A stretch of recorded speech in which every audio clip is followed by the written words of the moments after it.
All right, everybody, good afternoon to you. It's just about noon here from the Erie News Now Alert Desk. Isaac Petcash with you as we're bringing you live coverage this afternoon of a very important board meeting for the Erie School District. The Erie School District Board holding a special meeting today as it's just about to start, talking about two specific things, and the big one is fourth quarter instruction options. Will it be fully in person? Will it be fully hybrid? Will it be fully online? Those are the big questions we plan on answering today, or at least the school board is going to discuss and they're going to vote. Here's the order of how the agenda and the meeting will run. We'll start with the normal festivities of making sure everybody's here. Once that happens, we're going to hear from citizens.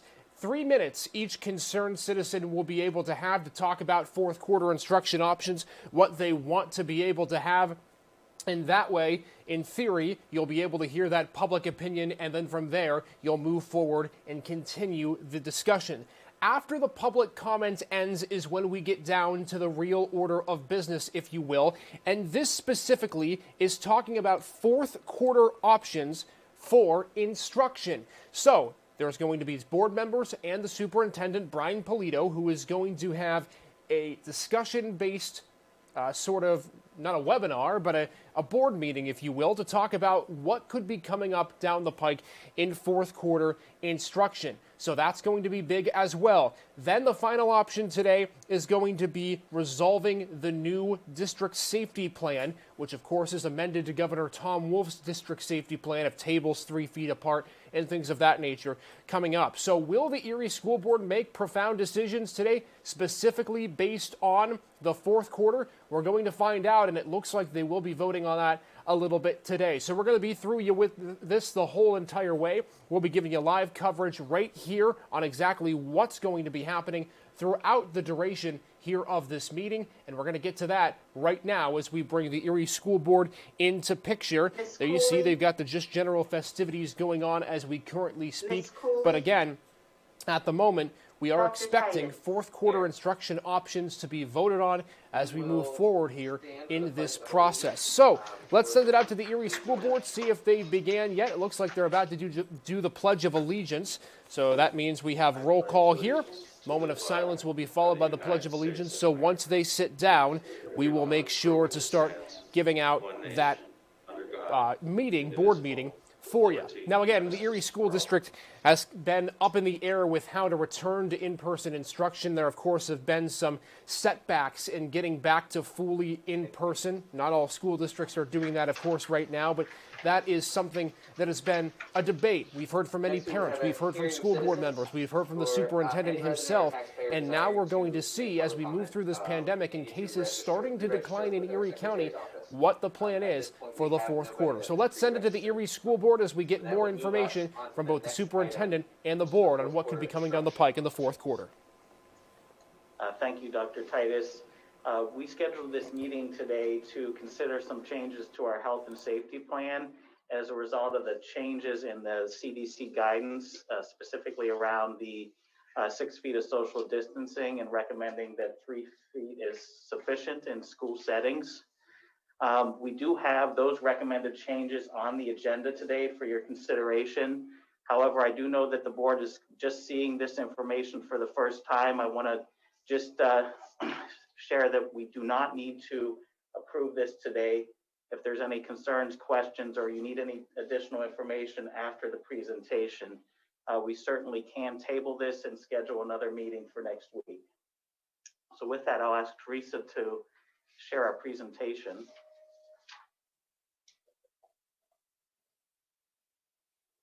So before we get into the recommended changes and the what we feel we can do with in-person instruction with those changes, I just wanted to update the board on where we are with the demand for in-person instruction. This spreadsheet really shows the number of students at each grade band that are participating in hybrid or in-person instruction. We also have a column here for, at the elementary, the number of students that are on the wait list that would like to have in-person instruction. And then the recent survey that we sent out to middle and high school students, this gives us the current count of students that said that if we offered in-person instruction, they would like to return. So at this point, we're running on average, about 56.6% of our students wanting to return to in-person instruction. That seems to be increasing on a daily basis, and we feel pretty strongly that once we start to move into in-person instruction and roll out these new models, that more and more students are going to come back in the fourth quarter. So next slide, Teresa. And I'm going to turn it over to Mr. Brockman, and he's going to talk about the major changes that we're proposing today. Thank you, Mr. Polito. So some of the major changes to the health and safety plan include changing the language where that speaks specifically to the social distancing. As Mr. Polito alluded to late last week, the CDC changed their recommendation that 6 feet of social distancing with universal masking is what that was their recommendation. At this time, what the CDC is telling us is that 3 feet of social distancing with the proper use of masking is acceptable for student to student social distancing. The key being that any interaction between student and adults still needs to be at that recommended 6 feet. But what they're saying is that 3 feet between students is acceptable. What we are asking in the health and safety plan changes is to allow us to go below 6 feet, but not necessarily go to 3 feet. The idea being that if we are trying to get as many students into the building as possible, we don't want the 6 feet social distancing to be a barrier to bringing more kids back in. We would ideally shoot for 6 feet, but if that means that if we can put in 3 more kids in a room, and because they are requesting to be in person and the distance happens to be 5 feet versus 6 feet, we're just asking for the ability to do so. Along those same lines, because as was presented on the previous slide, we do have 47 students in the elementary level who are asking to come back, eliminating that hard 15 student cap at the elementary grades. In order to give as many elementary students, middle and high school students, as much access to our teachers as possible, we are requesting that the bus capacity be changed from 24 to 48. So instead of 1 student per seat, it would be 2 students per seat. We would still go with the preferred household members sitting next to each other. But the ability to go up to 48 means that we could bring more of our elementary kids back more regularly than we currently are. In addition, with some of our buildings, the availability and the access to eating in the cafeteria versus eating in the classrooms actually will help with this. When you do not have a mask on, as in when you're eating, you still need to maintain that 6 feet of social distancing. And so if we've got classrooms that are set up below the 6 feet, the safest place would be to set them up in the cafeteria so that they can be socially distanced at 6 feet and still eat lunch.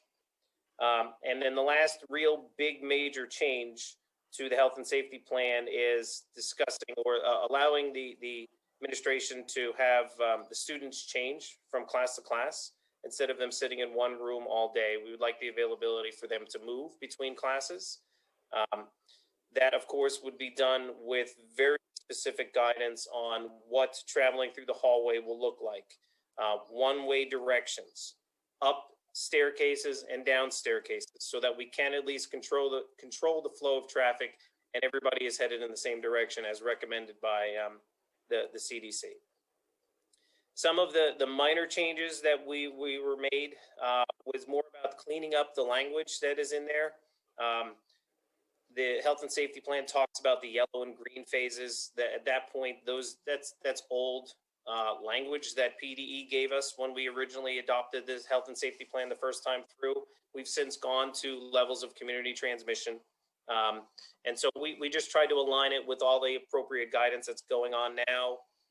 Same goes for the universal masking mandate, just updating that language, as well as the capacity for indoor and outdoor activities.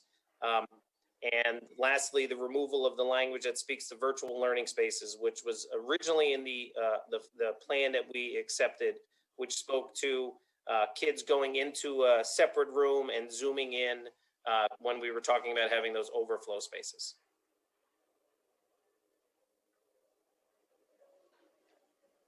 So more along those same lines, as far as what our plans are for cleaning. So we do know that if we have students change from class to class, that we would like to try to get some cleaning done. In order to make this as easy as long as, not as easy as possible, as long as in order to get access to clean desktops, what we're proposing is that in every room, we would make available spray bottles that have Dawn dish soap and water and paper towels. There is acceptable use of cleaning something versus disinfecting something, right? We don't all necessarily use hydrogen peroxide when we clean our hands. We use soap and water, and it is proven to clean your hands well enough. So what we're saying is, we're asking is to include those spray bottles in every room with the paper towels so that the desktops can be cleaned, as well as, we'll make sure that we've got hand sanitizer stations in every room. And then we'll work with each custodian and building engineers to create some kind of a rotation so that when that room is not being occupied, it could be fully disinfected by our staff. The reason that we're looking at Dawn dish soap and water and paper towels is because it's a cleaning solution that doesn't require PPE. That is something that anybody can use. And then lastly, obviously ventilation has been one of the biggest drivers of what we've been doing and how we've been able to keep our kids safe. And so we have gotten very good guidelines from the mechanical engineers, and they have assured us that this will provide adequate ventilation to those buildings that we know do not have 100% operational ventilation systems. And those do include making sure that the windows are open and fans are placed in those windows. It makes sure that the doors are open on the front side or in the classroom so that we can have that cross breeze. And then lastly, we're making a building checklist so that the engineers can make sure that this is done every day. The one thing that I do want to make sure I make mention of is that everything that is proposed in this health and safety plan, I did have a conversation with the Erie County Department of Health, and there were no objections to anything that was in this plan. And they said, as long as we can maintain what we've been doing as far as cleaning and disinfecting and the plan for ventilation, as well as what I do in contact tracing and case investigation, that this plan does meet what their expectations are.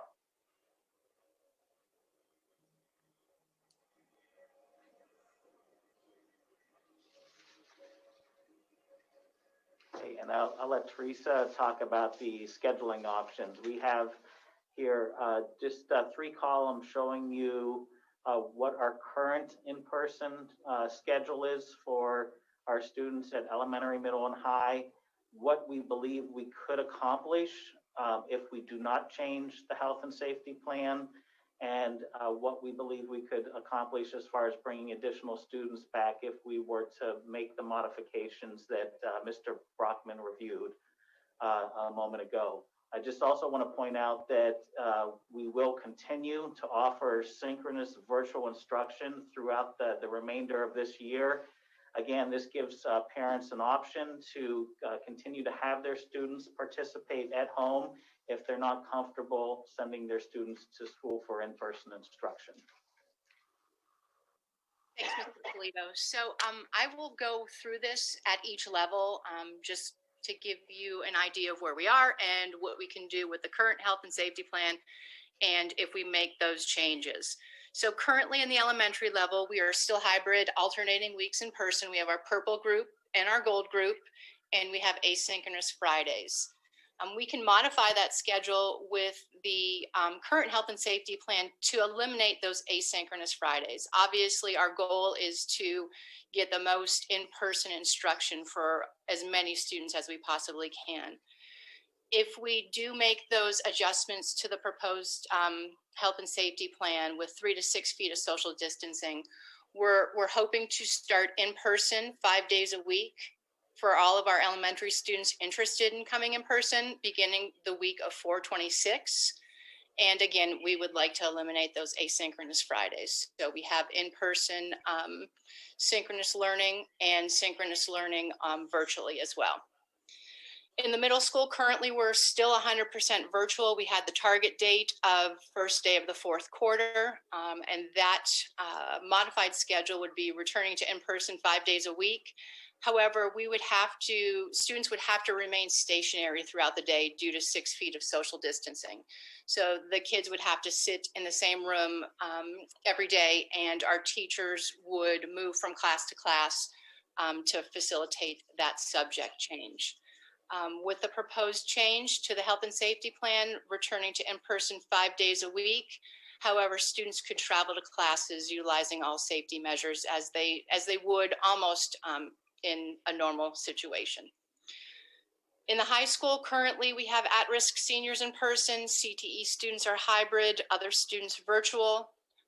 We've talked about this modified schedule a couple of times. We would continue with the at-risk seniors in person, CTE students hybrid. However, with the complexity of the schedule, we would have to open virtual learning spaces in schools for students, meaning the students could come in and they could have face-to-face interaction with teachers, but they would be accessing their education still in a virtual platform. If we do change the health and safety plan, we can return to in-person 5 days a week, and students would be able to travel to their classes utilizing all safety measures. So again, they would be able to follow their regular schedule moving from class to class. And as Brian said, we would continue this virtual option for families who choose so.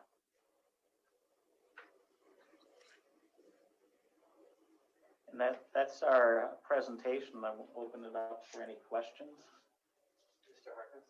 Those percentages on the first page of the presentation today seem low to me. Where's the rest of the people? Did they just not bother to answer so we don't know? Or did anybody say no? Or am I misinterpreting something?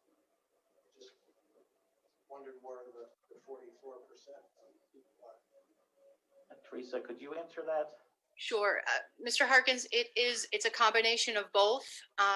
We do have, and I can get exact numbers of families that have chosen to remain virtually, and those families we have not been able to get a hold of. I can definitely break those numbers down for you. You don't have to for me, Teresa. I was just curious. It just seemed low to me, but I assumed that it wasn't. Didn't mean the rest were refusing. I could comfortably say that at the elementary level, those are the choices because we've been in that model of instruction for so long. Middle and high school, we're still trying the outreach.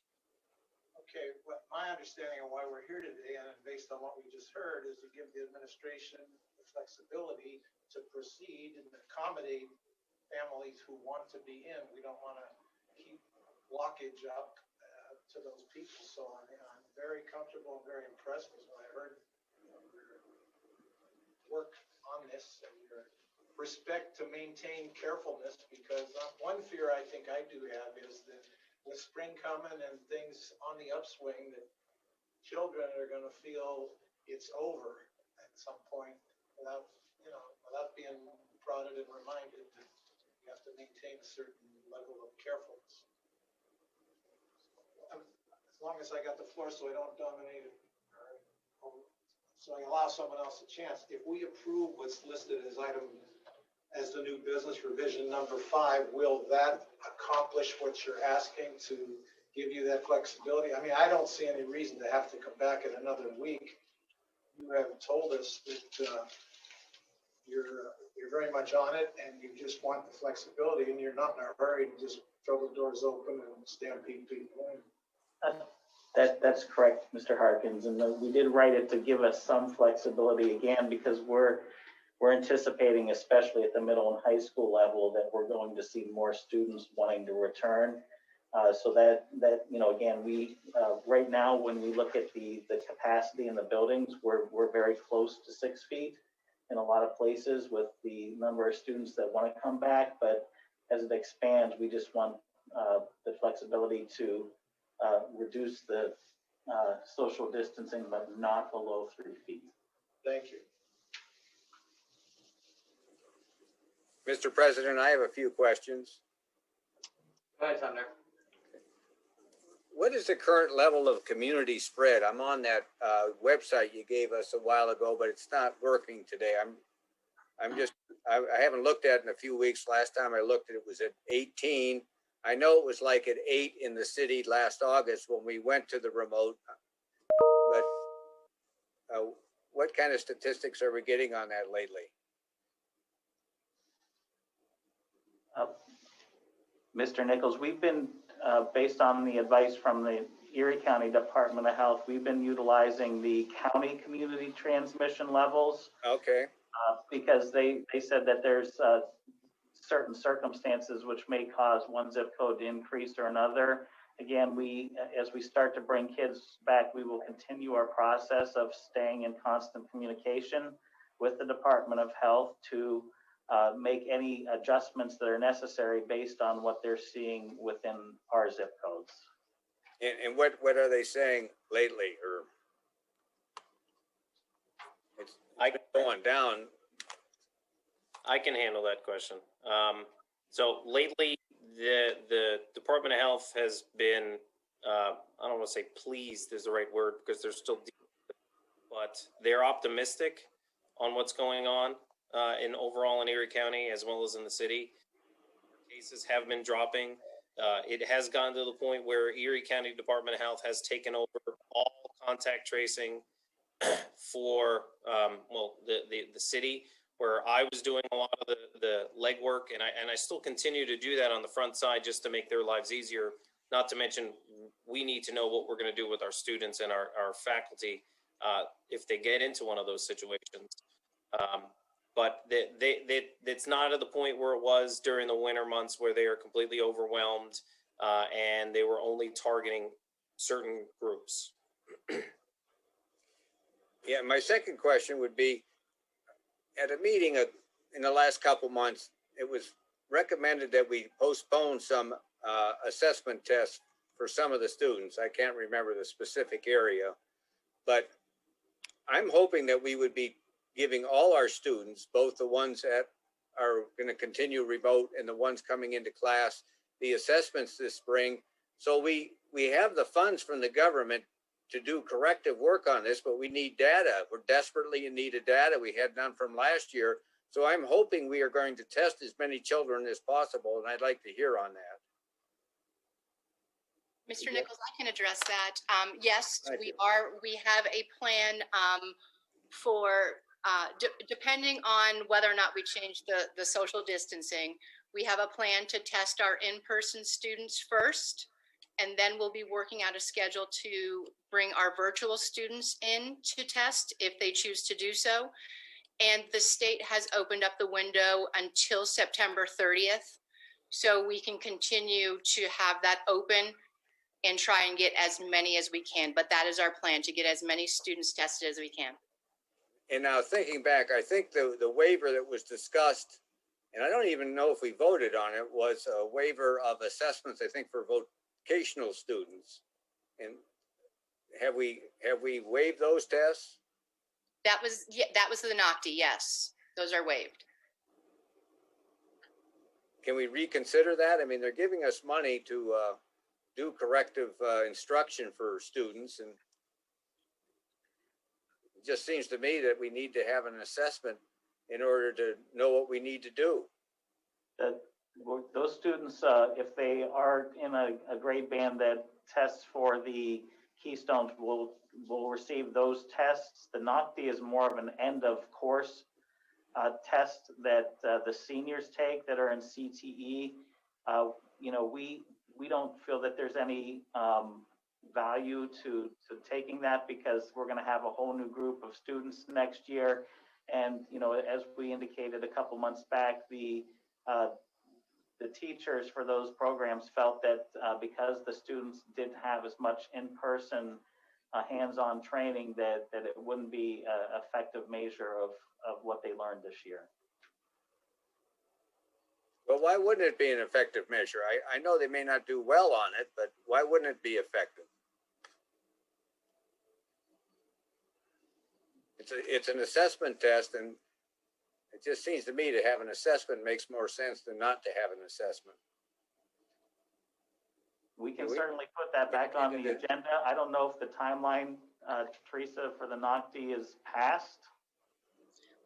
But again, I think what this would be assessing is how the pandemic impacted these students. And we're not going, hopefully next year, we're not going to have remote instruction for CTE students. So we wouldn't be able to really utilize that data to make any adjustments for the following year. I still think data like that's valuable. We don't know if we're going to be going in and out of this in coming years, but. Dr. Titus? Yeah. Dr. Titus? Go ahead, Ms. Feeney, yes. Is Pam on to perhaps answer Sumner's question on that? See, Sumner, I think the NOCD is not necessarily a diagnostic type test where we can, learn what they haven't learned yet and then prescribe what, our coursework should look like. I think, again, it's just but I may be incorrect. I don't know if Pam's on to talk about that. She's probably working right now. Maybe perhaps Pam could come back and discuss that with us at the next meeting. That'd be possible. It was presented to us that they wouldn't be able to do well on the test, so we shouldn't have them take it. I'm saying that we should have them take it, so we learn something from this, and not to get any data at all, I think is a mistake. I guess to summarize what was stated, I think it'd be good for us to put this on the next agenda item and have Pam kind of come together, and we can have those questions kind of flushed out a little bit more.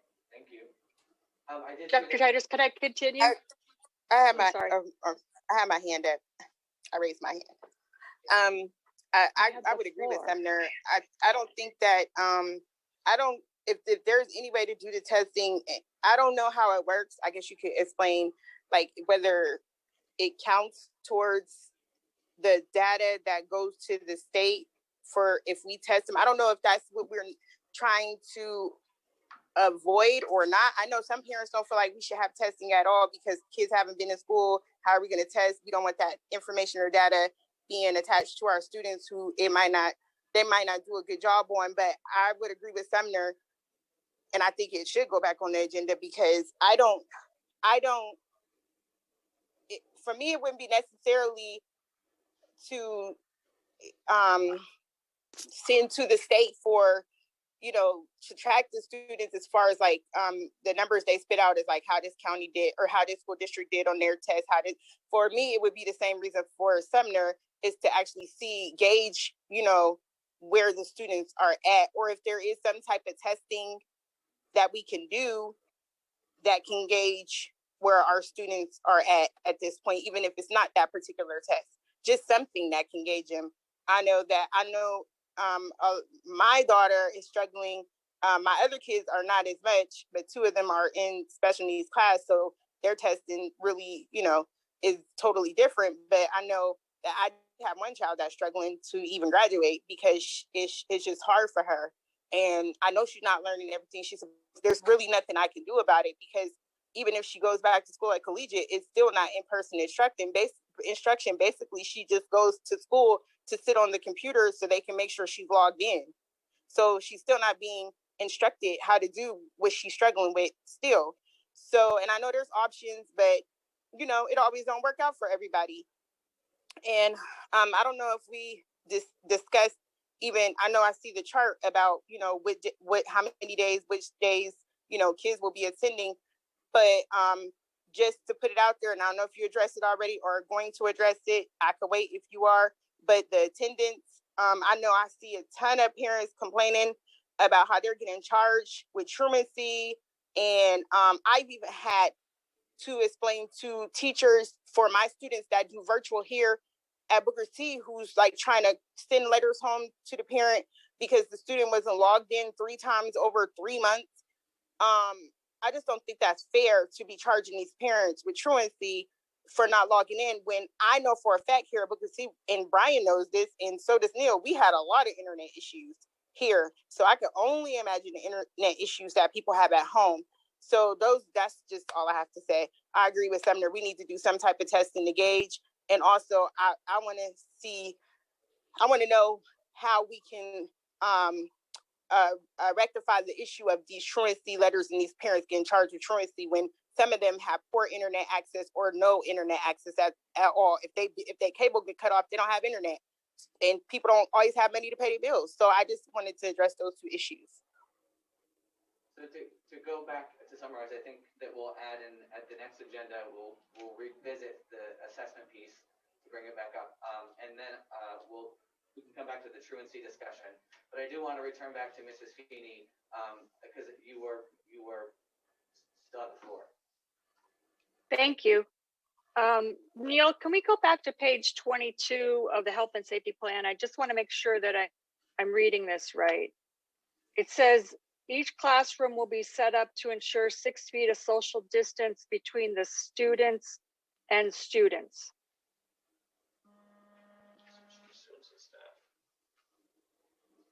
It's in column 2 at the top.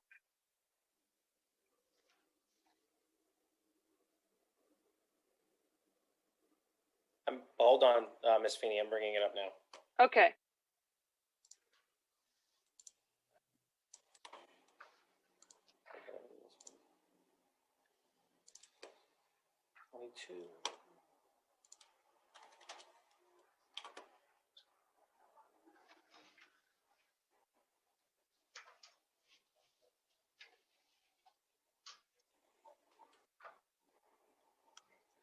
Oh.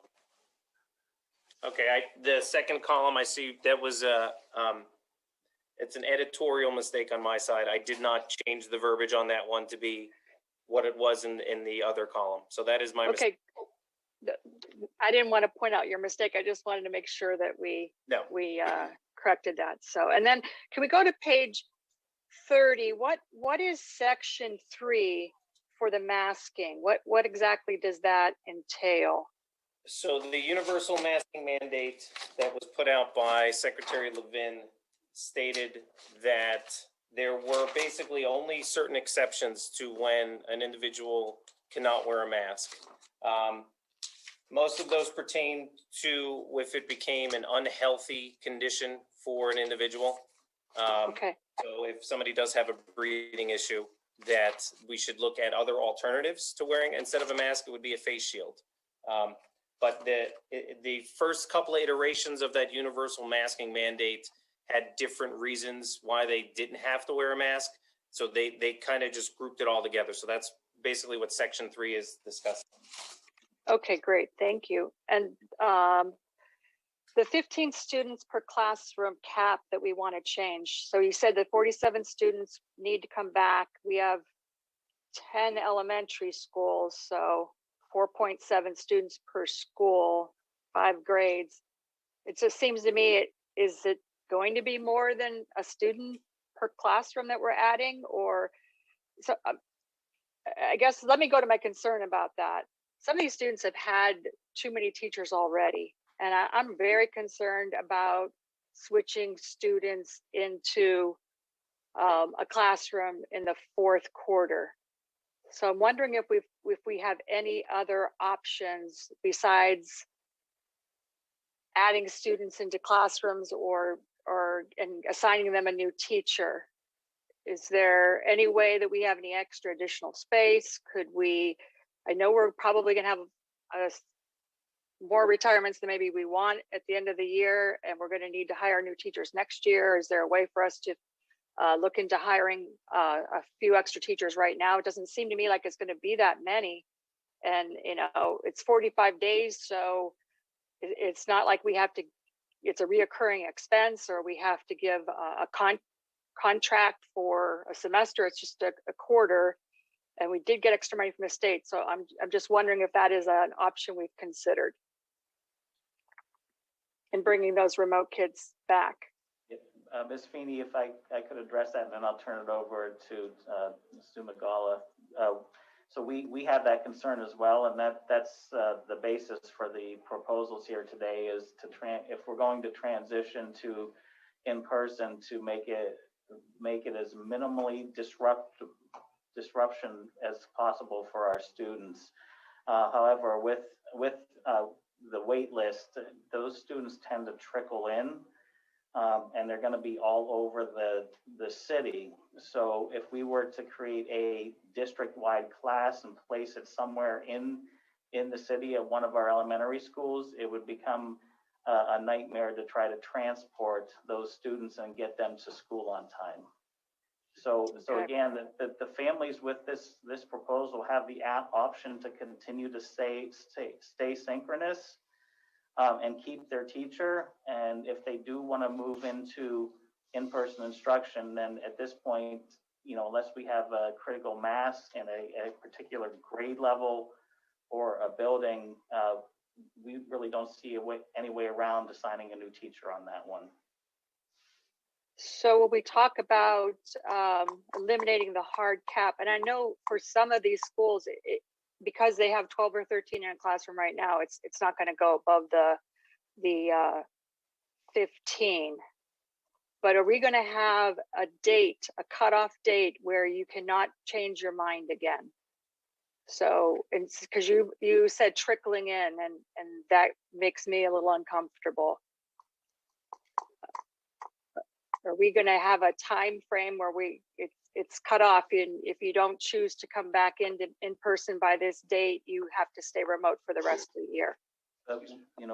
We could certainly do something like that. I don't know if you're proposing it for across the entire district, but again, we want as many students in person as possible, and we don't want to put any barriers in front of that.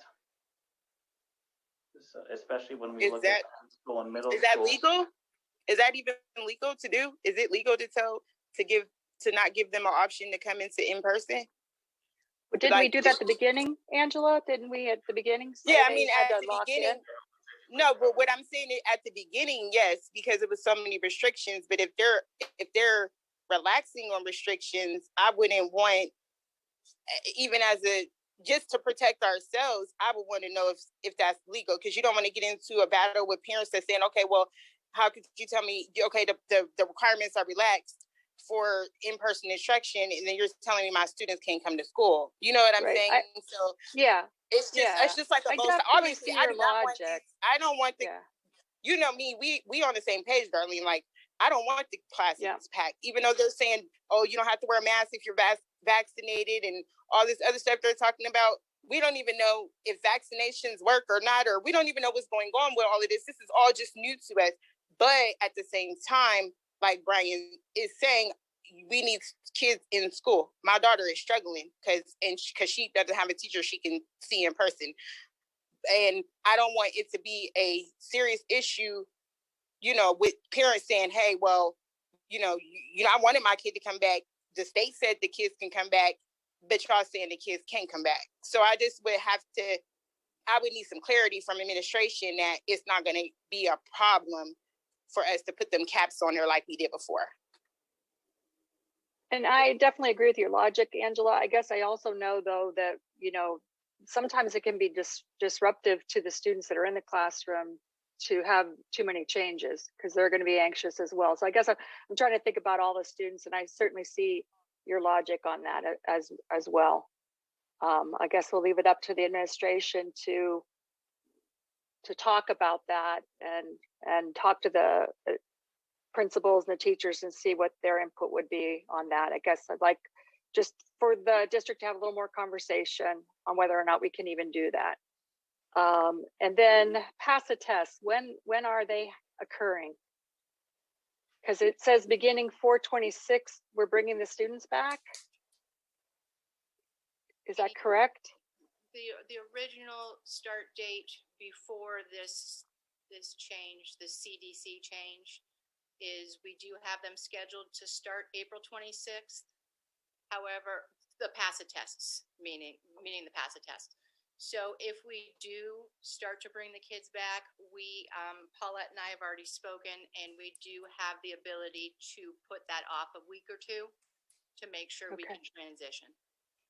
And Teresa, is there a reason why we aren't going back a little bit sooner? Why we're waiting until April 26th to bring them back? I'm not sure if Mr. Polito was talking. Did I cut you off? No. So we were looking at transitioning middle and high school. So we were looking at timeline, and then so that's the third week of the fourth quarter. So we were looking for that transition. And why do we? I don't know. I guess I'm confused as to why we need that transition for elementary, since they're already back. Transportation is the main issue. This is the first time ever that we're going to be transporting all our elementary students on yellow bus, and we're also working and haven't finalized the transportation for the middle school, which will be mostly EMTA and a combination of our yellow buses. So we need to see how that works before we can expand the transportation for all the students. Okay. And then, I'm sorry, I have a lot of questions. Neil, contact tracing on buses, how is that going to look? Same as we're doing now.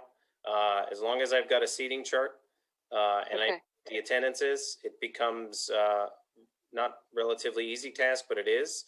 I'll have the pickup times for all the kids.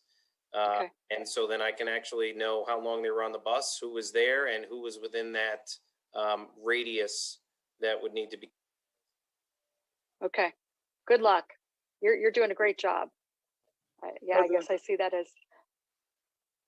Okay, thank you.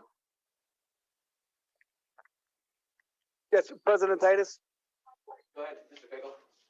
Yes, one, I'd like to thank the staff for all the work. I know it's been tough the last year, but I echo Mr. Harkins's remarks. You know, whatever it takes to get all the students, or as many students as possible, in the classes as soon as possible, I'm in favor of. I'm going to have to take off now, so I don't know whether you need a vote or not, but if you do need my vote, that is my vote to support the staff. Thank you. Thank you, Mr. Spiegel. Were there other directors with questions at this point? I'm sorry. I guess I do have one more. Because we're bringing them all back, do we have a plan for arrival and dismissal? Are we going to be able to utilize? I'm just thinking of a few schools that don't have too many entrances.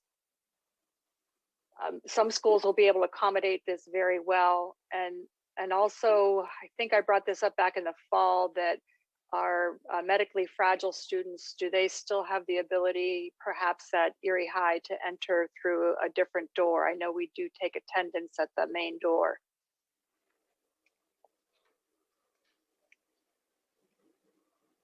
Teresa, Neil, I guess I'll turn it over to you. I think we have the plans that we put in place at the beginning of the year that envisioned all students coming back. So we would just, for each of the buildings based on their specific needs. So we would just need to ensure that those are up to date and ready to be implemented. Is that correct? That's correct, Brian. Each school does have their plan. In elementary, the middle and high are working on those for the return. And as far as the medically fragile students, Mrs. Feeney, I believe they come in a different entrance already, but I will double check on that. Thanks, Teresa. Sure. Mr. Titus, Dr. Titus, I have a question. Has there been any thought given to when students will be vaccinated? I can take that one. So Ms. Cooley, right now, there is a trial going on. I believe the Moderna vaccine is currently being tested on students who are aged 12 to 18. They, everything that I've read said that they are hoping to get emergency use authorization sometime late in the summer so that the rollout for anyone who is between the ages of 12 and 18 can be vaccinated. They are working on the vaccine right now for anybody under the age of 12. I believe they're either in stage 2 or stage 3 of the clinical trials for anybody who is between 6 months and 12 years old. There is no estimated timeline that I have seen from the CDC or the FDA as far as when that vaccine would be able to receive emergency use authorization. Thank you. I do have a few questions, but I wanted to give the other directors time to come forward. My one question, and I know I come back to this one a lot, but just so I'm clear, those who are the teachers that are doing synchronous, will they also be doing synchronous like while also teaching class? Or how is that, what is that going to look like? So Dr. Tice, in the elementary and middle school, no. In the high school, we're working through, if we approve this, the new health and safety plan, we're working through the schedules. And there may be very few cases where that would happen, but only if we absolutely have to. And I don't anticipate it happening too often. Okay. And then my other question is, I guess, how much time are we giving teachers to kind of go from being online or hybrid to getting back in the classroom and getting acclimated? Is there a way to give maybe a few, like 2 asynchronous days, an asynchronous day for those teachers to then literally go back in and get acclimated to just being in the classroom prior to students returning?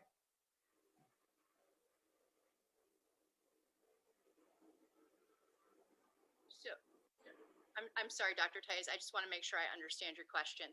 So before we have students, before we make this transition, whether or not we could have 2 asynchronous days in preparation? Yeah, for the students, or for the teachers to come back in and just get their classrooms ready, just for students to be in there, just to kind of get settled. I imagine like being, my own private practice, if I was just walked into an office after not been there for a year, I'd need at least a minute to get acclimated before everyone came back in. So we are bringing all of the teachers back on Monday to the buildings. So we feel that gives them adequate time to get set up. I really feel that the asynchronous option is not fantastic for our students at this point. They've already missed so much instruction. So I would recommend that we don't do that, but there is time in their schedules in the next week before Easter break for them to get all set up. I agree that asynchronous is not ideal at all. Not ideal at all. I guess I'm just thinking on behalf of trying to manage teaching while acclimating to a classroom setting. And if we could give them a day, even though that's not most ideal, I think that they would get a better quality transition back in person when they had that day. I mean, I know I'm just one voice, but I guess that would just be my perspective is a day of asynchronous would give teachers the comfort to provide a better quality transition for when the students came back here. I have a question. I don't know if you said this already. Sorry, because I know I missed a meeting or two. So, but my question is, because parents are asking me. So we're bringing all the students back, or we're trying to bring all the students back. So when the high school students come back, are they going to be changing? They're going to have a regular schedule as far as changing classes and things like that, or how is that going to work? I don't know if you said it already. I'm sorry if you did, but I just wanted to ask that question. Ms. McNair, yes, that's correct, as long as we make the changes to the health and safety plan. So what would that look like? Would they be? I know that usually they're changing classes. Quite, they have like a lot of, unless they're in the shop class, or I'm like my son is in the shop class, so he don't change classes a lot. But I know that some students are not that go to. I'm mostly talking about Erie High School. And even some of the middle schools, they change classes a lot. So it's just a regular schedule. That's correct, yes. And that will start in April. Yes, that's correct. Okay. Again, and Mrs. McNair, just to go back to the change of class point, again, we while the kids might be dismissed and have to arrive at the same time as they would have in the past, we are going to have to control the flow of traffic. So you can't leave your room and turn right if it's a traffic to the left. We want to try to eliminate people walking at each other as much as possible. So there will be directional arrows, there will be up staircases and down staircases so that we can limit the people walking in two separate directions as much as possible. That was going to be a question of mine because that's a lot of interaction, and that's just a lot of interaction room to room, especially with the high school students just moving around so much. You know, I was just wondering about that. Like, are there going to be blue coats in the hallways managing all of this, or how is that going to work out? Because that's a lot of crossing paths throughout the day if they're going to switch like normal. And even at places like Wilson, that's a lot of traffic. There's a lot of students, you know, that can potentially be in there. So I just want to make sure that was being managed correctly, because that's a lot of crossing paths that you, and I don't know how we would that would be very difficult to do, like tracing, contact tracing, if you have so many students in the hallways at one time, because you wouldn't know, you know, if you had a student that tested positive, that, you know, how would you know what class it came from if they're crossing paths in the hallways with other students so much? So that would just be a concern of mine. Mr. Brockman, can you address the contact tracing piece? Yes. So the contact tracing only really begins after an individual has been identified as being within 6 feet of a confirmed case for more than 15 minutes. So if we're doing this correctly and they're in the hallways, and that happens to be the only time that somebody would see that individual in the hallway, it wouldn't rise to the level where that interaction, that chance interaction in the hallway would have exposed that individual to the virus. It is strictly looking at within 6 feet for more than 15 minutes.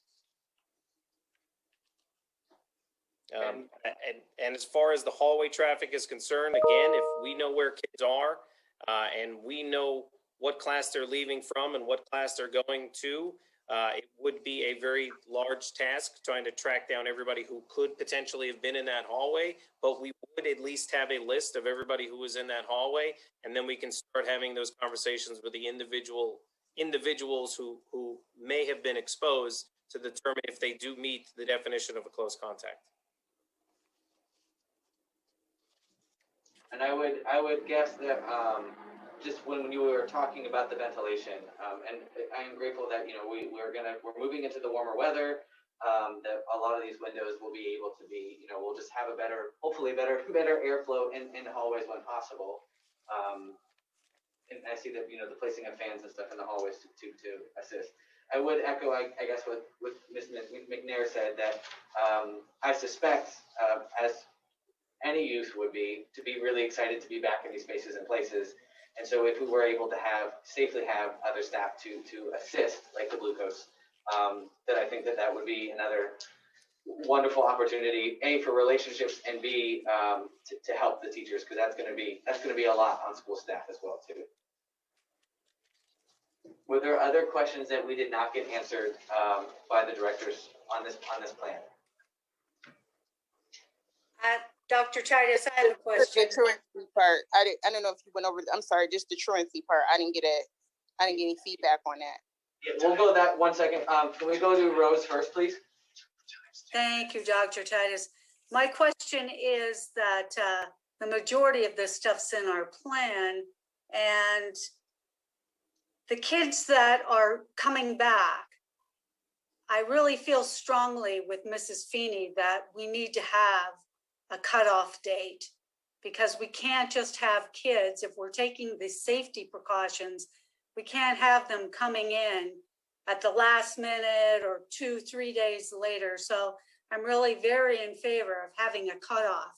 The parents should know by now if they want their children to come back to school. So that is my question, my my 2 bits I want to throw in.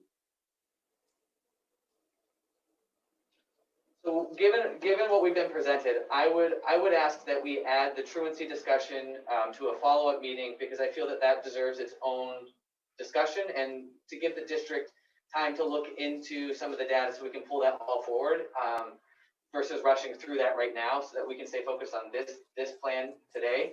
I do think we need to come back to the truancy piece though, and possibly also the assessment piece, to add those two onto the agenda, so that way that they can be a more in-depth discussion.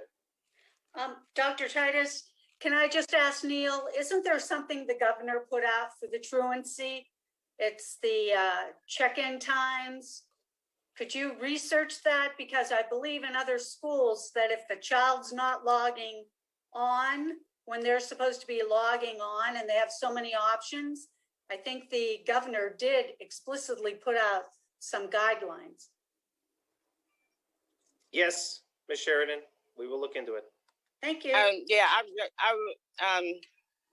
I do want to look into, because they are, if a child log in 1 minute late, they like charging them with being tardy. And how do you know their internet didn't have a glitch for that 1 minute?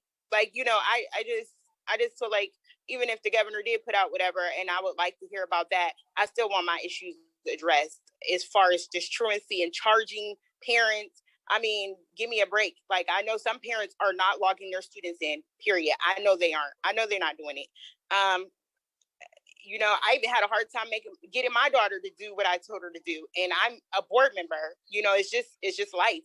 But at the same time, I don't feel like parents should be getting charged and brought to court, you know, without us doing some deeper digging into how we can address it, versus just sending out all these. I had a parent whose child came to my childcare facility, and if she logged on 1 minute late, if we had an internet issue or something like that, it was a problem. She's calling the parent, she's emailing, sending her messages 1 minute after. If she logged in 1 minute late, I think some of it, and I have parents that's telling me this is happening to them. They're getting letters in the mail.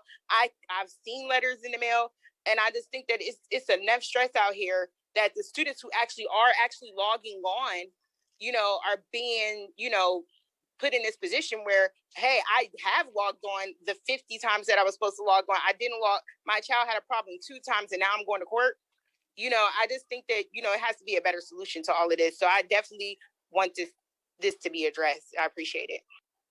Dr. Titus. Dr. Titus. Yeah, go ahead, Mr. Polito. Yes, I was going to turn it over to Ms. Sumagala, because I don't want anybody to leave this meeting thinking we're cracking down on individuals for logging on a minute late. So, Ms. McNair, we've been working with a truancy committee, chronic absenteeism committee, to look at what the situations that we're in now. We've talked with the principals about being flexible, and we've had some folks actually call my office that we've worked through a couple of things. So if there are specific issues that you've heard about, I'd be happy to talk with you, but I will reiterate that to the building principals.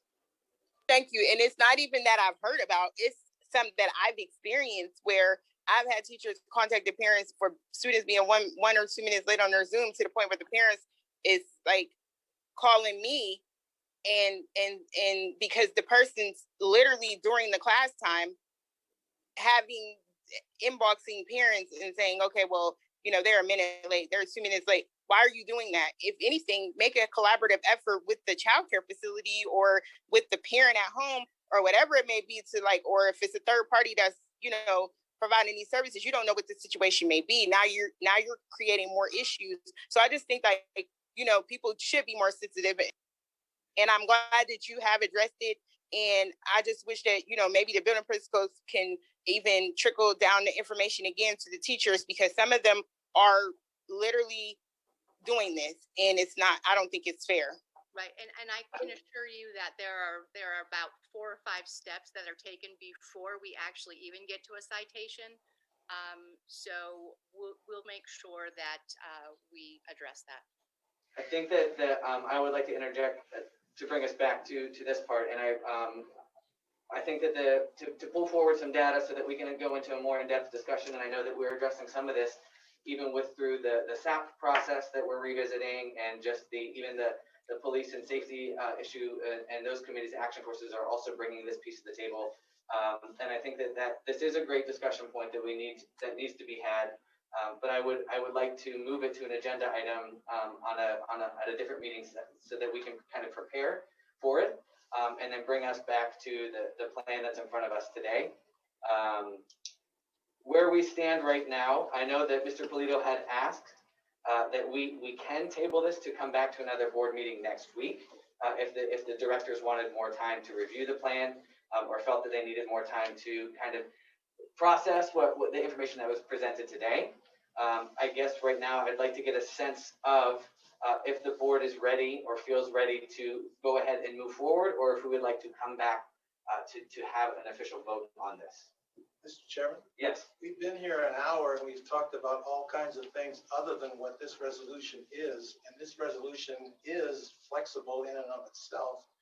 I don't think we need to consider what we heard for another week. All we came here to do was to approve whether we were going to give the administration the flexibility to move in a good direction toward where the parents want to and can go. And I think we'd paralyze ourselves to do anything other than approve this. So I am ready, and I move that we approve this new business item, which is called revision number 5 to the health and safety plan, to allow the administration flexibility to implement as many and accommodate as many students that want in-person instruction as safely and as soonly as possible. I'll second that. Mr. Nichols, we have a second. So a move by John and a second by Mr. Nichols. Any discussion on tabling or moving forward now that it's on the table for us? No, the motion is to move forward. Okay. Move forward. The motion is to approve the changes to the health and safety plan. So I can go ahead then and get just the roll call. I didn't need to open that back up. You can open it up for discussion now that you have a motion and a second. So we'll have the discussion is to move forward. And so that would be the discussion only on this resolution. Are there any directors that have discussion points on that, the resolution that is now presented in front of us to move forward on it? Dr. Titus? Yeah. What is the number of students that we're trying to put into a room now? We capped it at 15. Is there a number that they're reaching for? Just to stay within the health and safety guidelines of making sure we're within the parameters of distance apart. We didn't pick a number, but the goal was to keep that number as close to that as possible, while as safe as possible, and following the new CDC guidelines. Thank you. Given that there's no other director, can we go ahead and get a roll call, please? Mrs. Feeney? Yes. Mr. Harkins? Yes. Mrs. McNair? Yes. Mr. Nichols? Yes. Ms. Sheridan? Yes. Mr. Spagel? Ms. Cooley? Yeah. Dr. Titus? Yes. So the resolution has passed. And so we will look then, moving on to agenda item number 5, is there any other matter for discussion, given the other points that we had talked about, barring, I don't want to say barring, but knowing that we will come back to those other points. Dr. Titus? Mrs. Feeney here. Go ahead. Okay, just two things. Sumner, the NOCTI test is a 12th grade test, and it is to certify the students so that they can then go into their field, their career tech field. They need to be certified. So basically the state is just waiving that certification. That is, I didn't want to misspeak earlier. That's what the NOCTI test is. But that means they're certified without the test, or what's that? Yes, that means, yeah, apparently they've waived it for this year. So again, I'd like to have Pam come back and tell us a little bit more, but That's what it's saying, that it's been waived this year in Pennsylvania. So if you take it, then they can fail, but if they don't take it, they passed it. I mean, that's, Again, this is what the state. Dr. Titus? Yes. I can just address it briefly. Pam has been sending me some information. So Okay. the NOCTI is a performance assessment. It has been waived. The kids have not had enough performance hours. They did take a pre-NOCTI, so we do have some data that we can use moving forward. But that's the gist of it, and would certainly be happy to have her on the next meeting. yeah, but does this mean that the seniors are certified without taking this test? Is that what this means?